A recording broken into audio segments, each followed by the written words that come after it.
ഈ ലോകത്തെ മുഅ്മിനീങ്ങളിൽ ഒന്നാമത്തെ മുഅ്മിനാരാ? അബൂബക്കർ സിദ്ദീഖ് റളിയല്ലാഹു തആല. ആരംഭ നബി സല്ലല്ലാഹു അലൈഹി വസല്ലം പഠിപ്പിച്ചു, സിദ്ദീഖുൽ അക്ബറിന്റെ ഈമാൻ തുലാസിന്റെ ഒരു തട്ടിൽ നീ വെച്ചോ, ബാക്കിയുള്ള ആളുകളെ ഈമാൻ മുഴുവനും തുലാസിന്റെ മറ്റേ തട്ടിലും വെക്ക്. സിദ്ദീഖുൽ അക്ബറിന്റെ ഈമാന് ഖനം കൂടുതലുണ്ടാകും. അതാ ബഹുമാനപ്പെട്ട സയ്യിദുന അബൂബക്കർ സിദ്ദീഖ് റളിയല്ലാഹു തആല. അത്ര ഖനമുള്ള ഈമാൻ വേറെ ലോകത്തൊരു കുട്ടിക്കില്ല. മുസ്ലിം ഉമ്മത്തിന്റെ ഒന്നാമത്തെ നേതാവ് ആരംഭ റസൂലുള്ളാഹിനെ മാറ്റിവെച്ചാൽ ബഹുമാനപ്പെട്ട അബൂബക്കർ സിദ്ദീഖ് റളിയല്ലാഹു തആല തങ്ങളാ. എന്താണ് അതിന്റെ കാരണം? സിദ്ദീഖുൽ അക്ബറിന് ഇത്രയും ഈമാന് കട്ടിയും ഖനവും ഉണ്ടാകാൻ കാരണമെന്താ? ഞാൻ നേരത്തെ പറഞ്ഞ സംഭവമാണ്. ആരംഭ നബി സല്ലല്ലാഹു അലൈഹി വസല്ലമിനെ സ്നേഹിക്കുന്ന വിഷയത്തിൽ സിദ്ദീഖുൽ അക്ബറിന് തുല്യമായി ലോകത്തൊരു കുട്ടിയും ഇല്ല. ആരംഭ റസൂലുള്ളാഹിയെ ലോകത്ത് സ്നേഹിച്ചതിൽ ഒന്നാം സ്ഥാനം അബൂബക്കർ സിദ്ദീഖ് തങ്ങൾക്കാ. കാരണം ആരംഭ റസൂലുള്ളാഹി ഇല്ലാത്ത, മഹാനായ നബി സല്ലല്ലാഹു അലൈഹി വസല്ലം ഇല്ലാത്ത ഒരു സദസ്സ് അബൂബക്കർ സിദ്ദീഖ് ഇഷ്ടപ്പെടുന്നില്ല. 24 മണിക്കൂറും എന്ന് പറഞ്ഞോണം സിദ്ദീഖുൽ അക്ബർ നബി സല്ലല്ലാഹു അലൈഹി വസല്ലം തങ്ങളെ കൂടെയാ. സിദ്ദീഖുൽ അക്ബറിന്റെ മകൻ അബ്ദുറഹ്മാൻ എന്നൊരു പറഞ്ഞു, സഹാബിമാര് മുഴുവനും റസൂലുള്ളാഹിന്റെ കൂടെ തന്നെ ബഹുമാനവും ആദരവും. റസൂലുള്ളാഹിന്റെ അരികത്ത് നിന്നുകൊണ്ട് റസൂലുള്ളാഹി വദു എടുക്കുമ്പോൾ ആ വദുവിന്റെ വെള്ളം ഭൂമിയിലേക്ക് ഉറ്റുന്നില്ല. സഹാബിമാര് കൈകാട്ടി വാങ്ങുകയാണ്. 24 മണിക്കൂറും നിയല് പോലെ റസൂലുള്ളാഹിനെ പിൻപറ്റുകയാണ് സഹാബിമാർ. സ്നേഹത്തിന്റെ പവറാണത്. സിദ്ദീഖുൽ അക്ബറിന്റെ മകൻ പറഞ്ഞു, നബി സല്ലല്ലാഹു അലൈഹി വസല്ലം കൂടെയാണ് സഹാബിമാര്. ഇശാസ്കാരം കഴിഞ്ഞാൽ എല്ലാവരും വീട്ടിൽ പോയി കിടന്നുറങ്ങും. റസൂലുള്ളാഹി പറഞ്ഞു, ഇശാസ്കാരം കഴിഞ്ഞാൽ നിങ്ങളൊക്കെ വീട്ടിൽ പോയി കിടന്നുറങ്ങണം, തഹജ്ജുദിന് എഴുന്നേൽക്കേണ്ടതാ. സിദ്ദീഖുൽ അക്ബറിന്റെ മകൻ പറഞ്ഞു, എൻ്റെ വാപ്പ പോരാറില്ല. ഇശാസ്കാരൻ റസൂലുള്ളാഹി വീട്ടിലേക്ക് പോകുമ്പോൾ വാപ്പയും ആ റസൂലുള്ളാഹിന്റെ കൂടെ വീട്ടിലേക്ക് പോയാണ്. അവർ തമ്മിലുള്ള സ്നേഹമാണ്. മദീനയിൽ നിന്ന് മക്കയിലേക്ക് ഹിജ്റ പോകുമ്പോ മുഴുവൻ സഹാബിമാരോടും അല്ലാഹുവിന്റെ റസൂൽ പറഞ്ഞു, നിങ്ങൾ സ്വന്തമായി പോയിക്കോ രാത്രിയുടെ കൂരിരുട്ടിൽ. സിദ്ദീഖുൽ അക്ബറിനോട് പറഞ്ഞു, നമുക്ക് ഒരുമിച്ച് പോകാം. ആ സ്നേഹം നോക്ക് റസൂലുള്ളാഹിന്റെ ഭാഗത്ത് തിരിച്ചു കിട്ടിയത്. റസൂലുള്ളാഹിന്റെ കൂടെ സിദ്ദീഖുൽ അക്ബർ യാത്ര പോയി.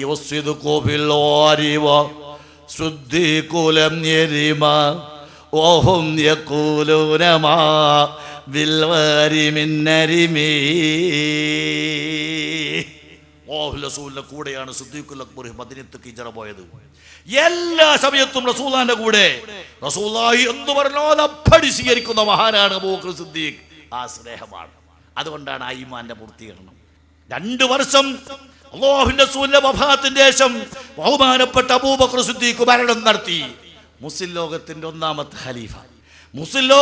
ഒന്നാമത്തെ ഖലീഫ ബഹുമാനപ്പെട്ട അബൂബക്കർ സിദ്ദീഖ് റളിയല്ലാഹു തആല അൻഹു.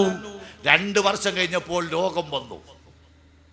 സിദ്ദീഖുൽ അക്ബർ റളിയല്ലാഹു തആല അൻഹു മരണത്തിന് മുമ്പിലെത്തിയപ്പോൾ സ്വന്തം മകൾ ആയിഷ റളിയല്ലാഹു തആല അൻഹ വിളിച്ചിട്ട് പറഞ്ഞു, മോളെ, ഉപ്പ നിന്നോട് ഒന്നും ആവശ്യപ്പെടുന്നില്ല, ഉപ്പക്ക് നിന്നോട് ഒന്നും ആഗ്രഹമില്ല, നിങ്ങൾ സുഖമായി ഈമാനോടെ ഇസ്ലാമിന്റെ പ്രവർത്തനവുമായി ജീവിച്ചാൽ മതി. പക്ഷെ ഒരു കാര്യം മകൾ എനിക്ക് സാധിപ്പിച്ചു തരണം. ലോകത്തിന്റെ നേതാവായ അബൂബക്കർ സിദ്ദീഖ് റളിയല്ലാഹു തആല അൻഹു എത്ര വലിയ മുഅ്മിനാ. നിങ്ങൾക്ക് റസൂലുള്ളാഹിന്റെ റൗള ശരീഫ് ശവകുടീരം. നിങ്ങൾ ചിന്തിക്കണം പ്രിയപ്പെട്ട സഹോദരന്മാരെ, ഒരു ലജ്ജയും ഒരു മടിയുമില്ലാത്ത, ഇസ്ലാമിന്റെ പുറത്തുള്ള ആളുകൾ പോലും പറയാത്ത പദം ആരംഭ റസൂലുള്ളാഹി സ്വല്ലല്ലാഹു അലൈഹി വസല്ലം തങ്ങളെ റൗള ശരീഫിനെ പറ്റി ശവകുടീരം മുജാഹിദുകളല്ലാതെ ദുനിയാവിൽ ഒരു കുട്ടി പറഞ്ഞിട്ടില്ല. ഇന്ന് തുടങ്ങിയതല്ലതൊന്നും. മുജാഹിദുകൾ പണ്ട് പ്രസംഗിക്കുമ്പോഴും മുജാഹിദിന്റെ മൗലവിമാര് പറയാറുള്ളത് ശവകുടീരം. ആരംഭ നബി സല്ലല്ലാഹു അലൈഹി വസല്ലം തങ്ങളെ റൗള ശരീഫത്തെ സംബന്ധിച്ച് ക്രിസ്ത്യാനികൾ പറയില്ല, ജൂതന്മാര് പറയില്ല, ഒരു ഇസ്ലാമിന്റെ പുറത്തു നിൽക്കുന്ന കക്ഷിയും പറയില്ല ആരംഭ റസൂലുള്ളാഹിന്റെ റൗള ശരീഫിനെ സംബന്ധിച്ച് ശവകുടീരമെന്ന്.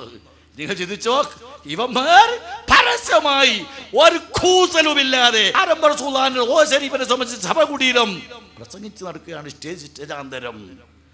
സിദ്ദീഖുൽ അക്ബർ വഫാത്താകുമ്പോ പൊന്നോമന മകള് ആയിഷ റളിയല്ലാഹു തആല അൻഹയോട് ചെയ്ത ഏക വസിയത്ത്, മോളെ, സാധുവായ അബൂബക്കർ മരിച്ചാൽ എന്റെ നേതാവ് മുഹമ്മദുർ റസൂലുള്ളാഹി ഞാൻ 24 മണിക്കൂറും ആരംഭ റസൂലുള്ളാഹിന്റെ കൂടെയാണ്. ഹിജ്റ പോകുമ്പോഴും അല്ലാഹുവിന്റെ റസൂലിന്റെ കൂടെയാണ്. റസൂലുള്ളാഹി സ്വല്ലല്ലാഹു അലൈഹി വസല്ലം നബുവത്ത് ലഭിച്ചു. അല്ലാഹുവിന്റെ റസൂൽ പ്രബോധനം തുടങ്ങിയപ്പോൾ ആദ്യമായി ഇസ്ലാം സ്വീകരിച്ചത് ഞാനാണ്. ആരും ഇസ്ലാമിലേക്ക് കടന്നു വരുന്നതിന് മുമ്പ് ആരംഭ റസൂലുള്ളാഹിന്റെ കൂടെ നിന്നത് ഞാനാണ്. അങ്ങനെ അല്ലാഹുവിന്റെ റസൂലിന്റെ കൂടെ ജീവിച്ച ആളാണ് പാവിയായ അബൂബക്കർ. അതുകൊണ്ട് മോളെ, എനിക്ക് നിന്നോട് പറയാനുള്ളത്, ഞാൻ മരിച്ചു കഴിഞ്ഞാൽ ആരംഭ റസൂലുള്ളാഹിന്റെ റൗള ശരീഫിന്റെ മുറ്റത്ത്, അല്ലെങ്കിൽ ആരംഭ റസൂലുള്ളാഹിന്റെ റൗള ശരീഫിൽ ആ ഖബറിനോട് ഓരം ചേർന്ന് എനിക്കിനി ഒരു ഖബർ തരണം കേട്ടോ.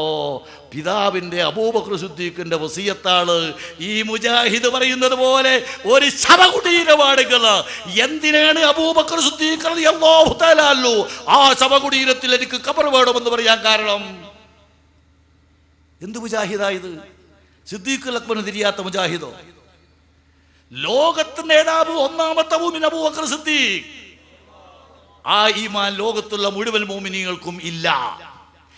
സിദ്ദീഖുൽ അക്ബർ വസിയത്ത് ചെയ്യുന്നു, ഞാൻ മരിച്ചാൽ ആരംഭ റസൂലുള്ളാഹിന്റെ റൗള ശരീഫിൽ ആ ഖബറിനോട് ഓരം ചേർന്നുകൊണ്ട് പാവപ്പെട്ട എന്റെ ഖബർ കുഴിക്കണം. മകൾ ആയിഷ റളിയല്ലാഹു തആല അൻഹയോട് ഞാൻ ചോദിക്കട്ടെ, നിങ്ങൾ എന്തെല്ലാം പരിഹാസം ഈ മഹാന്മാരെ ഖബറിന് നേരെ നടത്തി? ജാറകളെ സംബന്ധിച്ച് നടത്തി, റസൂലുള്ളാഹിന്റെ റൗള ശരീഫിനെ പറ്റി നടത്തി. നിങ്ങൾ പറഞ്ഞില്ലേ, മദീനത്ത് ഞങ്ങൾക്ക് ഭരണം കിട്ടിയാൽ ഒന്നാമത്തെ പ്രവർത്തനം അവിടെ സ്കൂൾ തുടങ്ങുകയല്ല, അവിടെ ഉച്ചക്ക് കുഞ്ഞുങ്ങൾക്ക് കഞ്ഞി കൊടുക്കുകയല്ല, മുഹമ്മദ് നബിന്റെ റൗള ശരീഫ് പൊളിച്ചു കളയലാണ്. നിങ്ങൾ ആലോചിച്ചോ, സിദ്ദീഖുൽ അക്ബറിന് തിരിഞ്ഞില്ലേ ഈ നിങ്ങളെ ഈ ബുദ്ധി? സിദ്ദീഖുൽ അക്ബറിന് മനസ്സിലായില്ലേ ഈ കാര്യം? ആരംഭ റസൂലുള്ളാഹിന്റെ ശരീഫിൽ റസൂലുള്ളാഹിന്റെ ഖബറിന്റെ അടുത്ത് എന്റെ ഖബർ വേണമെന്ന് ലോകത്തോട് ആവശ്യപ്പെട്ടോ സിദ്ദീഖുൽ അക്ബർ? ഞാൻ ചോദിക്കുന്നു, എന്താണ് ഇതിന്റെ കാരണം? നിങ്ങൾക്കെന്ത് പറയാനുണ്ട്? റസൂലുള്ളാഹിന്റെ റൗള ശരീഫിന്റെ അരികത്ത്, അല്ലെങ്കിൽ റസൂലുള്ളാഹിന്റെ ഖബറിന്റെ സമീപത്ത് ഒരു പുണ്യവുമില്ലെങ്കിൽ, ഒരു പ്രത്യേകതയുമില്ലെങ്കിൽ എന്തിനാണ് അബൂബക്കർ സിദ്ദീഖ് എന്നെ അവിടെ മറവ് ചെയ്യണമെന്ന് ആവശ്യപ്പെട്ടത്? നിങ്ങൾ പറയുമോ ലൈഫാണ്, ആവശ്യപ്പെട്ടില്ല. നന്ന് പോയി നോക്ക്. ബഹുമാനപ്പെട്ട നബി സല്ലല്ലാഹു അലൈഹി വസല്ലം തങ്ങളെ ഖബറിന്റെ അരികത്താണ് അബൂബക്കർ സിദ്ദീഖിന്റെ ഖബർ. കണ്ണുള്ളവർക്ക് മുഴുവനും കാണാം. സിദ്ദീഖുൽ അക്ബർ മാത്രമാണോ? സയ്യിദുനാ ഉമറുൽ ഫാറൂഖ് ലോകത്തിന്റെ നേതാവല്ലേ? നിങ്ങൾ സാൽവേഷൻ നടത്തി പരിഹസിച്ചോ, നമുക്കൊരു കുഴപ്പമില്ല. ബഹുമാനപ്പെട്ട ഉമറുൽ ഫാറൂഖിനെ അബൂലൂലത്ത് എന്ന ദുഷ്ടൻ കടാരി കൊണ്ട് കുത്തിക്കളഞ്ഞു. ഏത് നേതാക്കൾക്കും എതിർഭാഗത്തുനിന്ന് അക്രമങ്ങളും ആക്ഷേപങ്ങളും പരിഹാസങ്ങളും ഉണ്ടായിട്ടുണ്ട്. നമുക്ക് സമാധാനമാ. കേവലം പരിഹാസം മാത്രമല്ല, ഉമറുൽ ഫാറൂഖിന് അബൂലൂലത്ത് എന്ന ദുഷ്ടനായ മനുഷ്യൻ കടാരി കൊണ്ട് കുത്തിക്കളഞ്ഞു. ഉമറുൽ ഫാറൂഖ് വീണുപോയി. ഉമറുൽ ഫാറൂഖ് രക്തമൊലിച്ചു മരണത്തിന് മുമ്പിലാണുള്ളത്. സ്വഹീഹുൽ ബുഖാരി റിപ്പോർട്ട് ചെയ്യുന്ന സംഭവമാണ്. മഹാനായ ഉമറുൽ ഫാറൂഖ് റളിയല്ലാഹു തആല വേദനിച്ച് കിടക്കുമ്പോ, മരണത്തിന് മുമ്പിൽ രക്തം തളം കെട്ടി കിടക്കുമ്പോ, സ്വന്തം പുന്നോമകൻ അബ്ദുല്ലാഹി ഉമർ കയറി വന്നു. ആ മകനോട് ബഹുമാനപ്പെട്ട പിതാവ് ഉമറുൽ ഫാറൂഖ് റളിയല്ലാഹു തആല പറഞ്ഞെന്താ? മുഹമ്മദ് നബിന്റെ ഖബർ ശവകുടീരമാണ് എന്നല്ല, അതിന് ഒരു സ്ഥാനവുമില്ല എന്നല്ല, അതൊരു പരിഗണനയുമില്ല എന്നല്ല. ആരംഭ റസൂലുള്ളാഹിന്റെ റൗള ശരീഫ് ഏറ്റവും മഹത്വമുള്ള സ്ഥലമാണ്. ലോകത്ത് ഏറ്റവും മഹത്വമുള്ള ഒരു സ്ഥലമാണ് ഈ റൗള ശരീഫ്. സാധുവായ ഉമർ ഇവിടെ കിടന്ന് മരിച്ചാൽ എന്നെ കൊണ്ടുപോയി മറവ് ചെയ്യുന്നത് ആരംഭ നബി സല്ലല്ലാഹു അലൈഹി വസല്ലം തങ്ങളെയും മഹാനായ അബൂബക്കർ സിദ്ദീഖ് തങ്ങളെയും ഖബറിന്റെ അരികത്താകണം. റസൂലുള്ളാഹിന്റെ ഖബറിന് മാത്രമല്ല, മഹാന്മാരെ ഖബറിനും ഖബറുണ്ട്. അതുകൊണ്ട് ബഹുമാനപ്പെട്ട ഉമറുൽ ഫാറൂഖ് റളിയല്ലാഹു തആല പറഞ്ഞു, റസൂലുള്ളാഹിന്റെ ഖബറിന്റെ അരികത്ത് എന്റെ നേതാവ് അബൂബക്കർ സിദ്ദീഖ് തങ്ങളെ ഖബറിന്റെ അരികത്ത് എന്നെ കൊണ്ടുപോയി മറവ് ചെയ്യണം. ഞാൻ ചോദിക്കുന്നു, ഈ സാൽവേഷൻ നടത്തിയ മുജാഹിദിന് ഒരു വിവരവും ഇല്ലാണ്ടായി പോകുമോ? പറയപ്പെട്ടവര്, റസൂലുള്ളാഹിന്റെ ഖബറിന്റെ അരികത്ത് ഒരു പവറുമില്ലെങ്കിൽ, അതൊരു ശവകുടീരമാണെങ്കിൽ എന്തിന് ഈ അബൂബക്കർ സിദ്ദീഖും ഉമറുൽ ഫാറൂഖും അവിടെ കൊണ്ടുപോയി മറവ് ചെയ്യാൻ കുടുംബത്തിനോട് വസിയത്ത് ചെയ്തത്? നിങ്ങൾക്ക് പറയാൻ കഴിയോ സിദ്ദീഖുൽ അക്ബറിന് പറ്റിയൊരു അബദ്ധമാണെന്ന്? ഉമറുൽ ഫാറൂഖിന് പറ്റിയൊരു അബദ്ധമാണെന്ന്? മുജാഹിദിന് വിവരമില്ലാത്തതിൻ്റെ കാരണത്താൽ മാത്രമുണ്ടാകുന്ന ചില പേക്കൂത്തുകളാണ്. പടച്ചോൻ മുസ്ലിമീങ്ങളെ കാക്കട്ടെ എന്ന് മാത്രം പറയാ. ഞാൻ നിങ്ങൾ ചിന്തിച്ചോ, ഒരു മനുഷ്യൻ പറയോ ഇത് ശവകുടീരമാണെങ്കിൽ എന്തിനാണ് ആ ശവകുടീരത്തിൽ കൊണ്ടുപോയി മറവ് ചെയ്യാൻ സിദ്ദീഖുൽ അക്ബർ വസിയത്ത് ചെയ്തത്? ആർക്കാ ചിന്തിക്കാൻ കഴിയാത്തത്? വലിയൊരു ബുദ്ധിപാടായിരുന്നു. ഒരു പണ്ഡിതനാകണോ? റസൂലുള്ളാഹിന്റെ റൗള ശരീഫിൽ അക്കബറിന്റെ അരികത്ത് എന്നെ കൊണ്ടുപോയി മറവ് ചെയ്യണമെന്ന് ലോകത്തിന്റെ നേതാവ് അബൂബക്കർ സിദ്ദീഖാണ് പറയുന്നത്.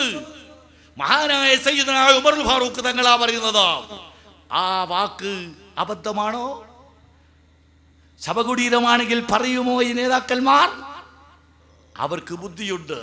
അല്ലാഹു ഹിദായത്ത് നൽകിയവരാണ്. മുഅ്മിനീങ്ങളെ നേതാവാണ് അമീറുൽ മുഅ്മിനീൻ. ആരംഭ റസൂലുള്ളാഹി പഠിപ്പിച്ചു അബൂബക്കറും ഫിൽ ജന്ന വഉമറും ഫിൽ ജന്ന. അവർ സ്വർഗ്ഗത്തിന്റെ ആളുകളാ. ആ മഹാരഥന്മാരെ മുസ്ലിമീങ്ങളെ പഠിപ്പിച്ചത് ആരംഭ റസൂലുള്ളാഹിന്റെ റൗള ശരീഫ് ശവകുടീരമാണെന്നല്ല. ആരംഭ റസൂലുള്ളാഹിന്റെ റൗള ശരീഫ് മഹത്വമുള്ള സ്ഥലമാണ്. അവിടെ മറവ് ചെയ്യാൻ ആഗ്രഹിച്ചു ഈ രണ്ട് നേതാക്കളും. ഇത് മനസ്സിലാക്കാൻ എന്തിനാണ് ഇത്ര വലിയ ബുദ്ധി? ഈ മുജാഹിദിന് എന്തു പറ്റിപ്പോയി? പ്രിയപ്പെട്ട മുഅ്മിനീങ്ങളെ ചിന്തിച്ചോ. ആളുകളെ പരിഹസിച്ച് മുഅ്മിനീങ്ങളെയും മഹാന്മാരെയും പരിഹസിച്ച് ഈമാൻ നഷ്ടപ്പെട്ടു പോയി, ഖൽബ് കറുത്തുപോയി. ഇല്ലെങ്കിൽ ഒരു മനുഷ്യൻ ആരും റസൂലുള്ളാഹിന്റെ റൗള ശരീഫിനെ ശവകുടീരം എന്ന് പറയുമോ? പ്രിയപ്പെട്ട മുഅ്മിനീങ്ങളെ, ഇസ്ലാമിന്റെ ശത്രുക്കൾ പറയാൻ ധൈര്യപ്പെടുമോ? ഒരു പ്രതിപക്ഷ ബഹുമാനമുള്ള ഒരു വ്യക്തി ആരംഭ റസൂലുള്ളാഹിന്റെ ഖബറിനെ പറ്റി റൗള ശരീഫിനെ പറ്റി ശവകുടീരം എന്ന് പറയുമോ? നിങ്ങൾ ചിന്തിച്ചോ. മുജാഹിദ് എവിടെ എത്തിയെന്ന് നിങ്ങൾ ചിന്തിക്കണം. ഇതാണ് മുജാഹിദ്, ഇതാണ് സാൽവേഷൻ. എറണാകുളത്തെ സാൽവേഷൻ അതാ. അതുകൊണ്ടാണ് നമ്മുടെ പണ്ഡിതന്മാർ, സുന്നത്ത് ജമാഅത്തിന്റെ നേതാക്കന്മാർ, പ്രവർത്തകന്മാർ ഈ തെറ്റായ ആരെങ്കിലും ഹൃദയത്തിൽ ഈ മുജാഹിദിന്റെ തെറ്റായ ആശയങ്ങൾ കടന്നു വരാൻ സാധ്യതയുണ്ടെങ്കിൽ അത് നുള്ളിക്കളയണമെന്ന് ചിന്തിച്ചിട്ട് നടത്തിയതാണ് ഈ പരിപാടി. എൻ്റെ പ്രിയപ്പെട്ട സഹോദരന്മാർ, ചിന്തിക്കണമെന്ന് മാത്രം ഈ സമയത്ത് ഓർമ്മപ്പെടുത്തുകയാ. ഇസ്ലാം അതാ പഠിപ്പിച്ചത്.